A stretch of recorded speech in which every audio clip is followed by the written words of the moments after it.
IO Interactive is braced to step out of Hitman's shadow with 007 First Light. But don't expect Agent 47 with a martini in hand. In fact, Bond here hasn't yet developed the refined palate nor expensive taste of his traditional movie or novel counterparts. No, First Light instead rethinks what a James Bond game can be, exploring his origins and framing the action as instinctual rather than precise. Through cinematic storytelling, flexible mechanics, and semi-emergent gameplay, here's 15 things that you need to know before you buy 007 First Light. A young Bond origin story. 007 First Light charts Bond's emergence before he became MI6's blunt instrument.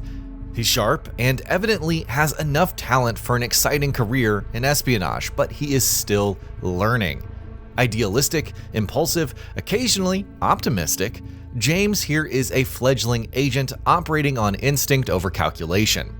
However, this juvenile Bond frames First Light's gameplay.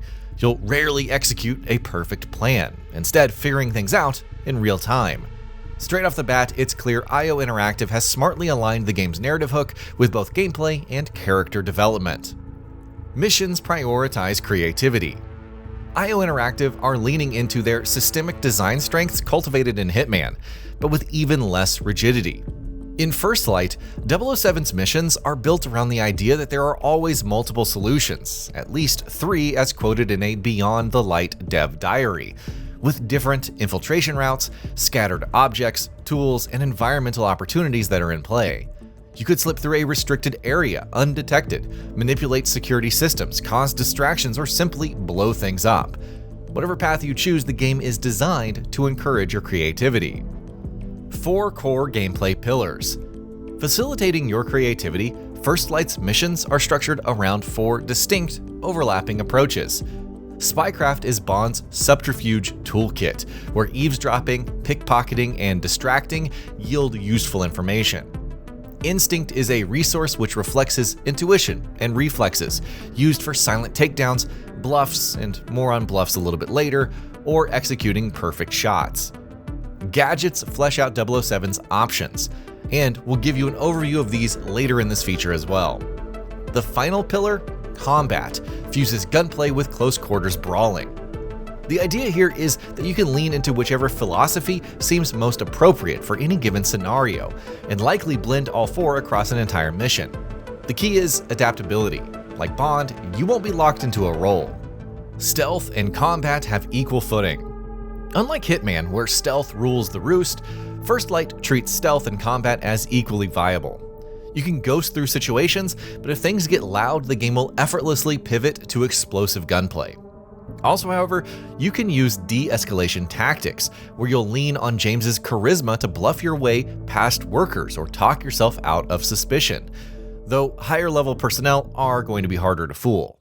Where Hitman was about neatly completing objectives, First Light's through line is forward momentum. Bond keeps moving, even if the plans fall apart. Combat is improvised. Moment-to-moment combat reflects the game's flexible ethos. Gunplay shapes the equation, of course, although you'll often be grabbing whatever firearms you can find in the heat of battle, then lobbing the gun at your assailants once its magazine is depleted. Melee also plays a significant role, with grapples, disarms, and environmental interactions feeding encounters. So in short, the game encourages you to use whatever's at hand. Objects like fire extinguishers can be used as makeshift explosives. Even snooker balls can be used in a fight. In another character's hands, well, improvisation combat could come across as messy. But even though Bond here isn't the finished article, he will show finesse in this spontaneity. Non-lethal play is viable. 007 First Light allows you to take down enemies without killing them, using non-fatal targeting options like disabling opponents via leg shots. IO Interactive has advised that large portions of the game can be completed this way, although with fighting occasionally forced on you, it's unclear how successfully James can complete every mission without killing anyone at all. Bond doesn't shoot first.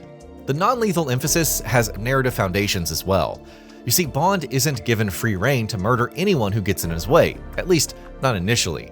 His license to kill only becomes active if enemies draw or fire first. Of course, James being the young, impulsive agent that he is, whether this operational obligation is something you'll always follow, well, that remains to be seen. The grizzled Bond we see in the movies routinely operates outside of conventional morality. Could shades of Bond's later persona emerge in this First Light? There's plenty of driving. While First Light isn't open world, its missions feature plenty of driving segments. In the game's lengthy gameplay feature, where James rolls a tasteful, racing green Jag, we see a relaxed, scenic stretch, although later on is a high-octane chase befitting any Bond movie. There's range here, giving variety in each mission's pacing. And yes, you'll get behind the wheel of numerous Aston Martins, because it wouldn't be Bond without them.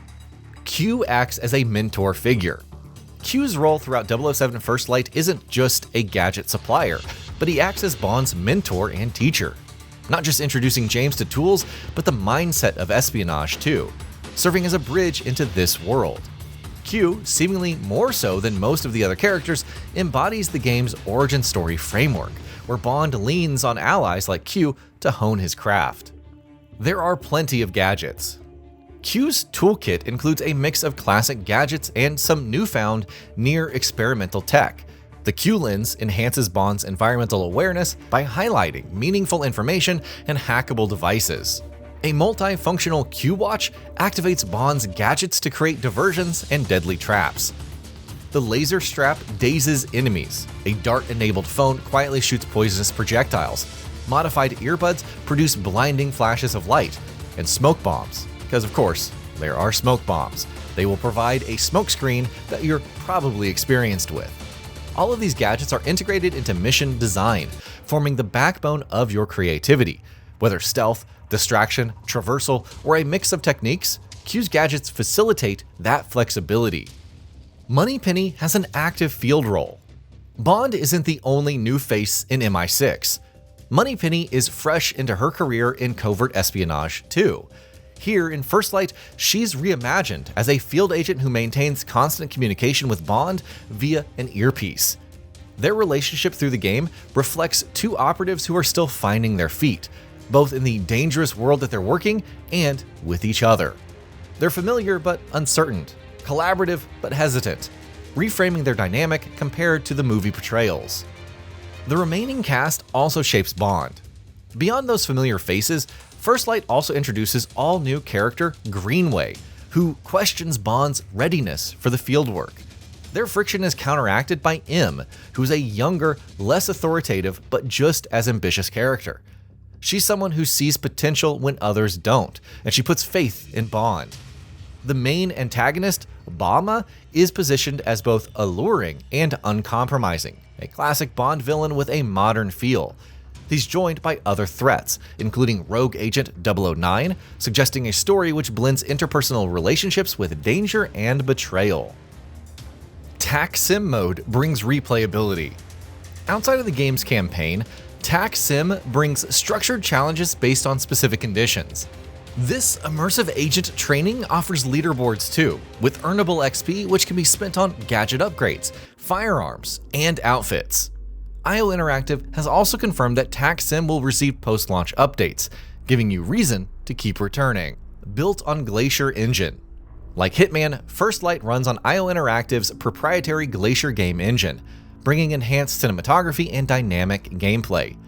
PC users take advantage of the game's close collaboration with NVIDIA, which supports for DLSS 4 and multi-frame generation, bringing sharp fidelity and smooth performance.